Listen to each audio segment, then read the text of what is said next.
प्रधानमंत्री जी क्या बात किए थे, 2 करोड़ हर एक साल रोजगार। आज वो रोजगार देने का काम करते, 2 साल हर एक साल में 2 करोड़ रोजगार। बिहार, यूपी, झारखंड और बंगाल और दिल्ली, यहाँ तो पहले भाजपा खत्म हो चुकी। क्या बीजेपी आरएसएस के लोग बताएंगे कि आपका में परिवारवाद नहीं था?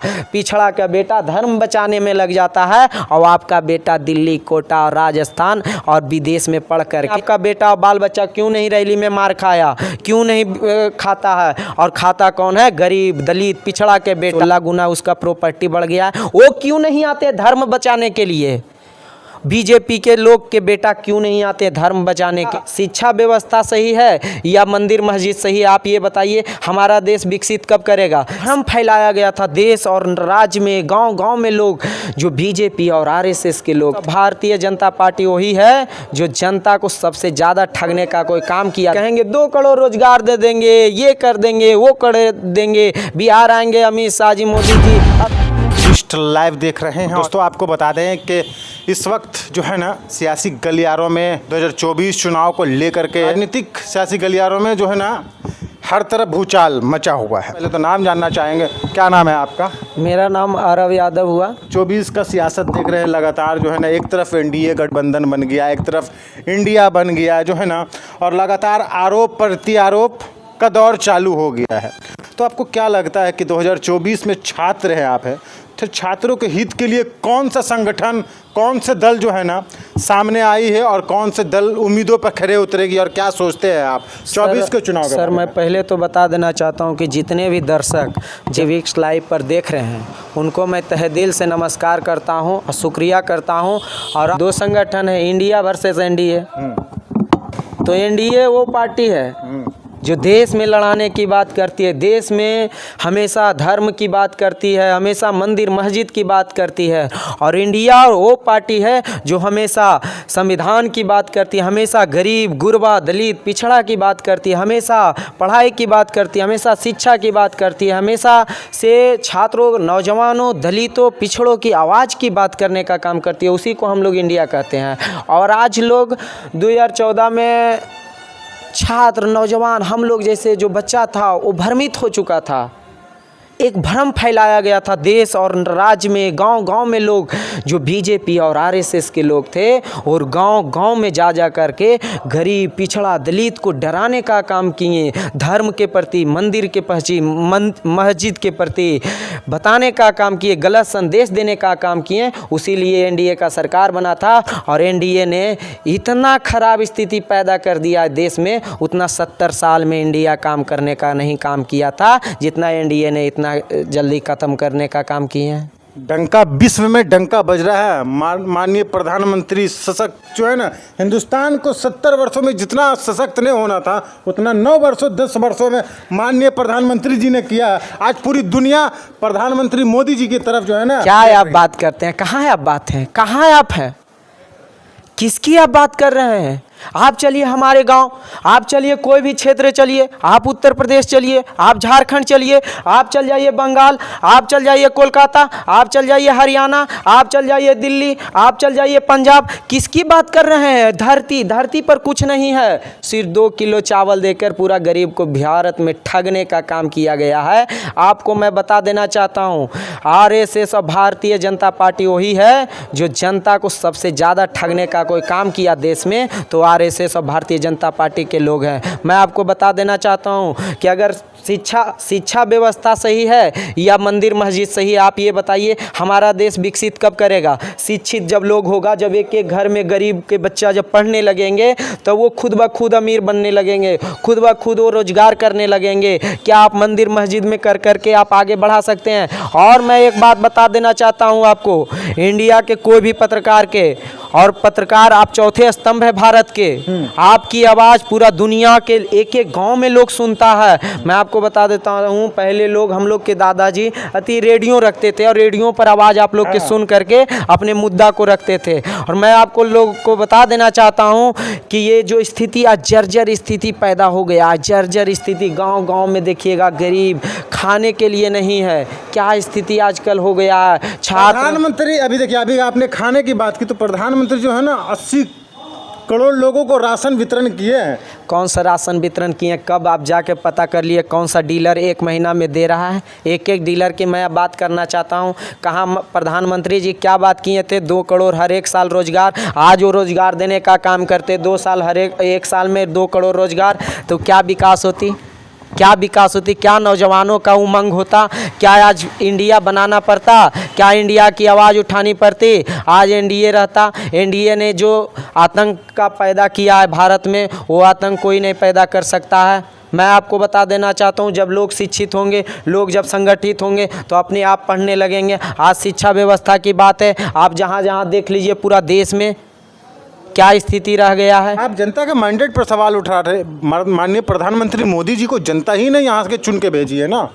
जनता भ्रमित, आपको तो वही बताएं कि आरएसएस और बीजेपी वही विषैला लोग हैं, वही भ्रमित लोग हैं जो देश और दुनिया में अपनी आवाज़ से कहेंगे 2 करोड़ रोजगार दे देंगे, ये कर देंगे, वो कर देंगे। बिहार आएंगे अमित शाह जी, मोदी जी 80 करोड़ दे देंगे, 100 करोड़ देंगे, 110 करोड़ देंगे। और देते क्या है? क्या है धरातल पर? आप बताइए ना, धरातल पर क्या है? धरातल पर आप कुछ बता सकते हैं? कोई भी मोदी जी का एक काम भी कहीं पर गिना सकते हैं?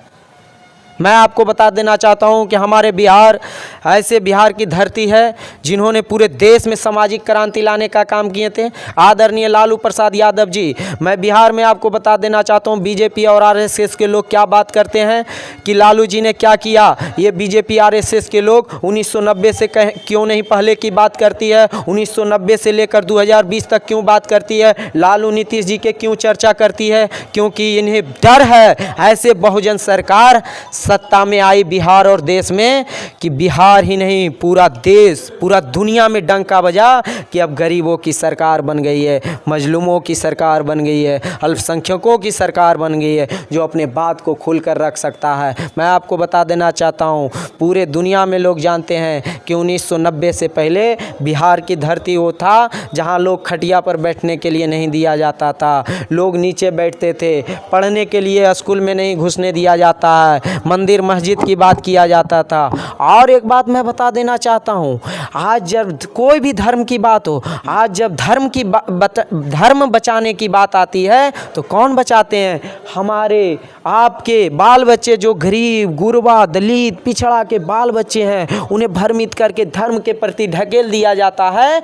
और जब पढ़ाई की बात आता है तो बीजेपी और आरएसएस के जो नेता हैं उनका बेटा देख लीजिए क्या है, एगो क्रिकेट के सचिव बनल है, जय शाह जी। आप भी जानते 16 गुना उसका प्रॉपर्टी बढ़ गया है। वो क्यों नहीं आते धर्म बचाने के लिए? बीजेपी के लोग के बेटा क्यों नहीं आते धर्म बचाने के लिए? बिहार बीजेपी सम्राट चौधरी को मैं कहता हूं कि आपका बेटा, आपका बाल बच्चा, आपका परिवार क्यों नहीं धर्म बचाने के लिए आ रहा है? क्यों नहीं आपका बेटा और बाल बच्चा क्यों नहीं रैली में मार खाया, क्यों नहीं खाता है? और खाता कौन है? गरीब दलित पिछड़ा के बेटा, पिछड़ा का बेटा धर्म बचाने में लग जाता है और आपका बेटा दिल्ली, कोटा और राजस्थान और विदेश में पढ़ करके IAS IPS और बड़े बड़े पद को सुशोभित करने का काम करता है। और जो हमारे देश के पिछड़ा दलित और गरीब अल्पसंख्यक के लोग हैं, उस सब दिन गरीब अल्पसंख्यक और पिछड़ा रह जाते हैं। अच्छा, आपने अभी एक बात कहा, राष्ट्रीय जनता दल, लालू यादव और तमाम लोगों की बात की आपने, तो इस पे आरोप लगता है कि ये परिवारवाद की पार्टी है।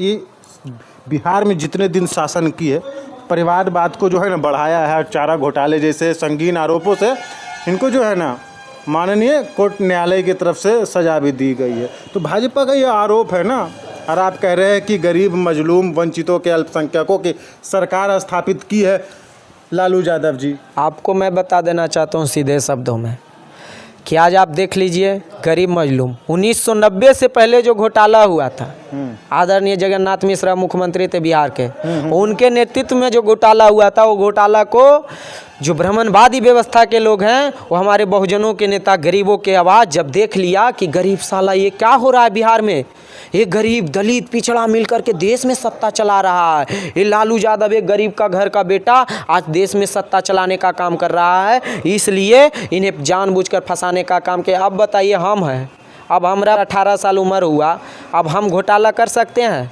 अब हमारे तेजस्वी भैया को झूठ मूठ करके घोटाला में फंसाया गया, घोटाला में नाम दिया गया। किस मुद्दा की बात करते हैं? क्या बीजेपी आरएसएस के लोग बताएंगे कि आपका में परिवारवाद नहीं है? परिवारवाद किसको कहते हैं? अगर बोलने का क्षमता है, अपने विचार को रखने का क्षमता है, तभी ना नेता बनेंगे, तभी ना विचारधारा बनेंगे। और नेता क्या होता है? एक विचारधारा होता है, हम गरीब दलित पिछड़ा, हमें वोट क्यों कर रही है, हमें चुनाव क्यों जीता रही है। मैं तो मानता हूँ जनता ने मान लिया है कि गरीब दलित पिछड़ा की आवाज़ अगर कोई बन सकता है तो लालू यादव के बाद अगर बिहार में कोई गरीब दलित पिछड़ा अल्पसंख्यक सभी को साथ लेकर के शिक्षा व्यवस्था की बात करते हुए बिहार ही नहीं देश में अपना नेतृत्व करेगा तो उसका नाम है तेजस्वी प्रसाद यादव जी। अब छात्र नेता है क्या? सच सच बोलिएगा। मैं छात्र नेता तो नहीं हूँ, पर छात्रों का आवाज़ हमेशा रखना राष्ट्रीय चाहता जनता हूँ। दल के प्रति आपका झुकान बता रहा है कि आप उससे समर्थित पार्टी के लगते कार्यकर्ता नेता है। मैं इसलिए राष्ट्रीय जनता दल के सपोर्ट करता हूँ। बिहार में राष्ट्रीय जनता दल है, आप चले जाइए झारखंड जेएमएम के सपोर्ट करते हैं, आप चले जाइए बंगाल ममता बनर्जी जी को सपोर्ट करते हैं, आप चले जाइए दिल्ली केजरीवाल जी को सपोर्ट करते हैं। तो मैं विचारधारा को सपोर्ट कर रहा हूँ जो गरीब दलित पिछड़ा की बात कर रहे हैं। हमारे बिहार में राष्ट्रीय जनता दल ही सिर्फ वो पार्टी है जो दलित पिछड़ा अति पिछड़ा छात्र नौजवान की बात कर रहा है, इसलिए मैं राष्ट्रीय जनता दल के साथ हूँ।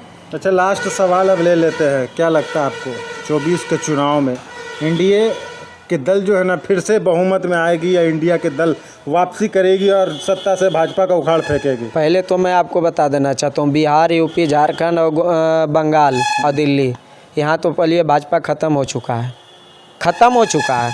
400 पार का नारा लग रहा है। 400 पार नहीं, अमित शाह को जानते हैं ना, सुनते हैं ना? आपको 400 पार बोल रहे हैं, मैं झूठ तो नहीं बोलूँगा बहुत नेता की तरह। मैं बता देना चाहता हूँ इनका ज़्यादा से ज़्यादा सीट आएगा तो 180 से लगभग आएगा बीजेपी का।